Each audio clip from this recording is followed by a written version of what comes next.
आयात में आता है हज़रत सैयदना आदम अलैहिस्सलातु वस्सलाम को अल्लाह ताला ने जब पैदा फरमाया तो रूह फूंकी तो आपने आंख खोली। आप फरमाते हैं जो पहली चीज मुझे नजर आई ना जन्नत के अंदर, वहां लिखा हुआ था ला इलाहा इल्लल्लाह मुहम्मदुर रसूलुल्लाह सल्लल्लाहु। तो मैंने अर्ज की या अल्लाह ये हस्ती कौन है, मुझसे बढ़कर कोई मुअज़्ज़ज़ है तेरे यहां, मुझसे बढ़कर भी कोई है? अल्लाह रब्बुल इज़्ज़त ने इरशाद फरमाया ऐ प्यारे आदम, आपकी औलाद में से एक नबी है मेरा, ये जिसका नाम मोहम्मद है। तो अल्लाह तबारक व तआला ने ये जब बताया, तारुफ करवाया सल्लल्लाहु ताला अलैहि वसल्लम, तो फिर हज़रत आदम अलैहिस्सलातु वस्सलाम की ख्वाहिश के मुताबिक हज़रत अम्मा हव्वा अलैहिस्सलातु वस्सलाम पैदा हो गई।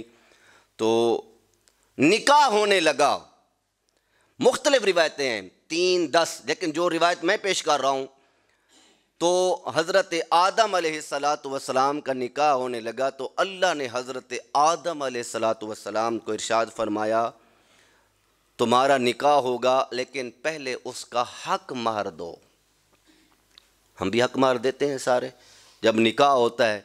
तो हज़रत आदम अलैहिस्सलातु वस्सलाम ने पूछा या मालिक मेरे पास तो अब कुछ नहीं है, न दिरहम न दिनार न पैसे न दौलत, कुछ क्या हक मार दूं? हर बंदा अपनी ताकत के मुताबिक हक मार देता है।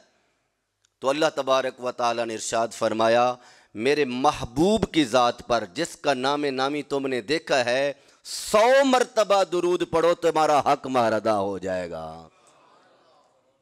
हमारा बाप है हज़रत आदम अलैहिस्सलाम, अम्मा हव्वा हमारी माँ है, और हलाली पुत्र वही होंदा है जरा महबूब दी ज़ात दुरूद सलाम पढ़े। हमारे माँ बाप का जो निकाह हुआ है उसका जो हक मार है वो दुरूद सलाम है। अब आप देख लें कि दुरूद सलाम पढ़ता कौन है। बुजुर्गों से पूछा गया ना कि मोहब्बत वाले अहले सुन्नत की निशानी क्या है, उन्होंने कि वो ये निशानी है कि वो कसरत के साथ अपने महबूब की ज़ात पर दुरूद सलाम पढ़ते नजर आएंगे।